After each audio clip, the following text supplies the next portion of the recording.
to the big political story that is developing down south.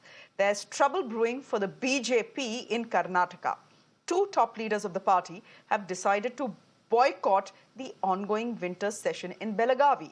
The two leaders are Ramesh Jarikiholi and KS Eshwarappa. Both of them were denied a place in the Karnataka cabinet, so they are now openly rebelling.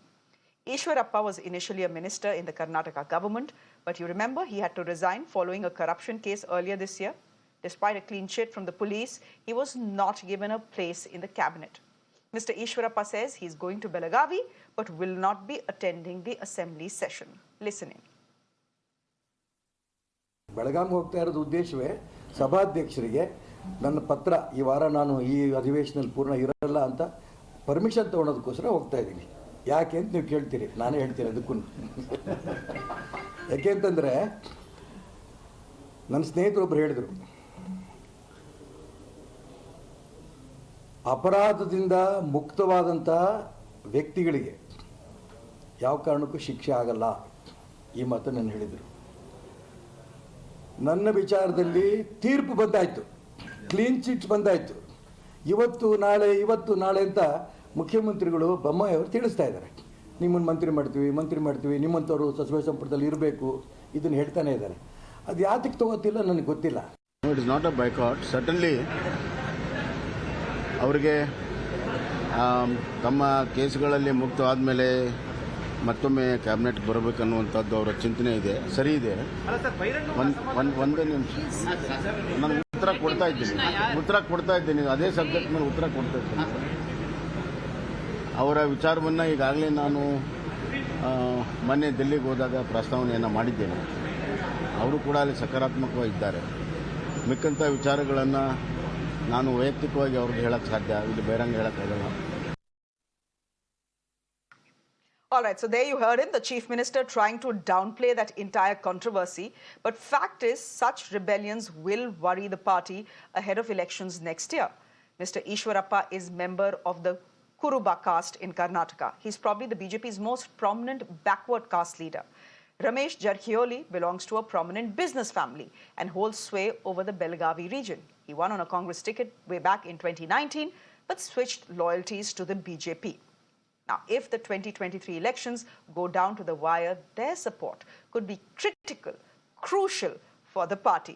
S.S. Sriram is a political analyst joining us on the broadcast.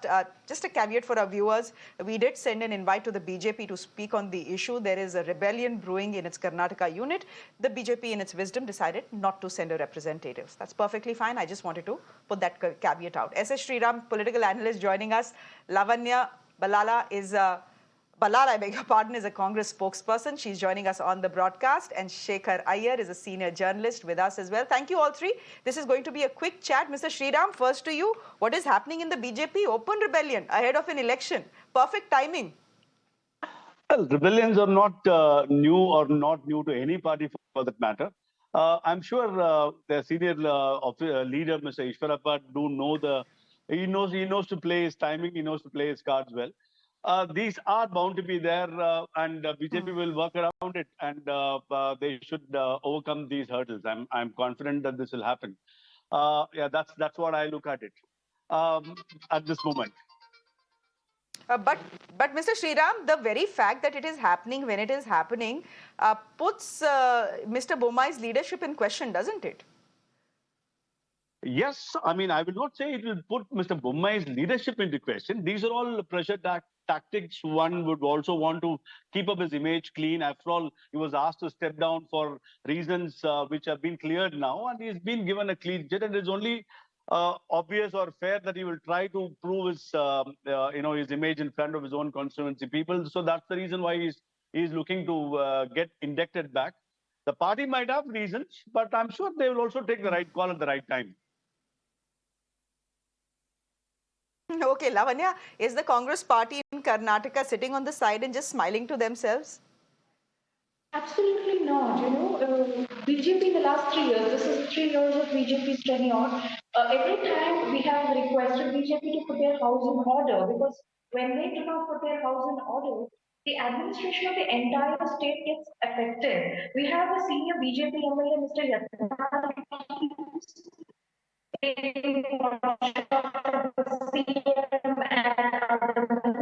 Oh, ho, ho. Lavanya, your audio is awful. We'll try and reconnect with you in just a bit. Your audio is awful, so I'm just going to ask my production team to quickly fix that. Mr. Shekhar Iyer, this is Mr. Let's just look at Mr. Eshwarappa for the moment. Here is someone who was accused for abetting the suicide of a contractor who had alleged corruption against him. Of course, he was given a clean sheet, and what else could we expect? If it's the BJP government in the state, he will be given a clean sheet. But the fact is that the charges against him were very, very serious. In a scenario like this, is it a bit rich for Mr. Eshwarappa to be inducted in the cabinet? Which government, which is going into an election, can risk something like that? Indeed, Shreya, I think there is a huge problem with Eshwarappa. And the fact that he knows that he's not getting a favorite response, that's why he has come out and, virtually tried to blackmail the party. Of course, the Chief Minister, Basavaraj Bommai, is saying quite diplomatically, saying that, this matter has been taken up at the Delhi level. The big thing, what the BJP leadership has to take a call is, are they going to adopt the Gujarat kind of model, in the sense, are they going to replace a good number of sitting MLAs, including people like Eshwarappa? I think that fear already grips people like Eshwarappa. That is why you can see them flexing their muscles. And basically, they are playing their, the caste card, because as you mentioned, he's a Kuruba leader, and Kurubas are there in all over Karnataka. They are a very important, influential community. Incidentally, the chief ministerial candidate and former chief minister Siddaramaiah belongs to this community, and of course, he's having his own tussle with the Congress chief D.K. Shivkumar, in the Congress party. That's a different story. But definitely, the BJP high command, will have to take a call as to how are they going to deal with the image issue that is seriously affecting the BJP before in the run-up to the Karnataka Assembly elections. The same is the case with the Jarkiholi. The Jarkiholi case, it was about, sex for job scam, where there were audio tapes. Of course, nothing has been established, as Jarkiholi would say. But definitely it has raised questions about, who are the people who represent the BJP in Karnataka. And I think they will have to take a call. You see, after all, Basavaraj Bommai was brought in as chief minister, and Yediyurappa was, asked to retire because they wanted to bring a new face. In fact, Bommai's plus point was that he had a clean image. But with this kind of luggage or baggage, as you can see, BJP is going to have a tough time in the run-up to the next assembly elections, which is due in March, April. And what Gujarat has also shown us, Mr. Iyer, is that the BJP has no allergy in replacing its chief ministers. They can do it. They can do it irrespective of how close or far the elections are. They've done it in Gujarat. And Mr. Bommai could be replaced as well. He himself personally may or may not have a clean image. But the fact is, you're right, he does carry baggage. Mr. Sriram, though, even if these two gentlemen in question here decide to launch the non-cooperation movement against the BJP, what is the maximum they can do? I'm thinking to myself, maximum they can break away. Where will they go? Will the Congress party want to even touch them? Well, Congress party will take anybody who comes today. That's the position in. No matter whether they're ex-Congress or No. That is unfair. From BJP, they will take. That's not an issue. But you can't put the knife on the throat of BJP. That is what at least my understanding is, that you can't hold them to ransom for what you need. That's not going to work with BJP. Yes, they might be senior leaders, full respect to them. They have their own clout. But in the larger interest of the party and in the larger interest of the discipline within the party, I don't think they're going to give in to their demands that easily, is my understanding. Okay, we'll leave it there. This was to be a short chat. I would have loved to hear from Lavanya, but unfortunate. All right, Lavanya, are you through? I hope your internet connection is slightly more stable. But go ahead, finish making the point. You're saying you're upset with your party is, I mean, I would have assumed that you are very happy and the Congress party is very happy with all the trouble that the BJP is facing in Karnataka. After all, there is an election close by. But you're saying that you're worried. It upsets the Congress party. Why is that? Because, whenever there is disruption, whenever there is a problem with the ruling party and when they're not on the same page, it affects administration of the state. And it is so close to elections. There are just 4 months left for the elections. Mr. Eshwarappa is being very churlish and childish in demanding that he wants to be a minister right now at this point of time. It will create a lot of disruptions. Does he really want to be a minister now? Why is he holding the state at ransom? I wouldn't say he's holding the party at ransom. I would say he's holding the voters and the state at ransom, and this is not done.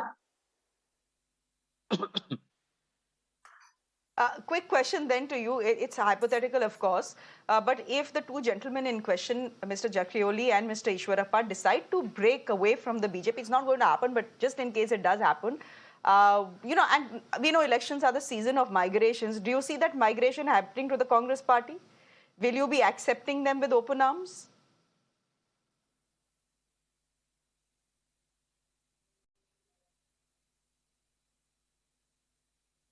Is it for me or? Yes, for you. Yep. Oh, okay. Yep. Yes, it is. Sorry. I'm so sorry about my bad network. I am at the Congress office. I'm so sorry.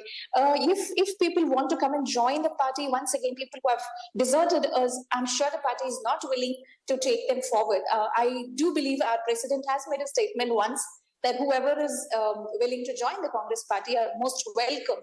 But having said that, I think most of the party workers also believe that people who have abandoned the party in 2019 should not be welcomed back into the party. And Yediyurappa ji, who is miffed with the BJP, I'm sure, will form a different party but not go and join with any other political existing party. That's my understanding.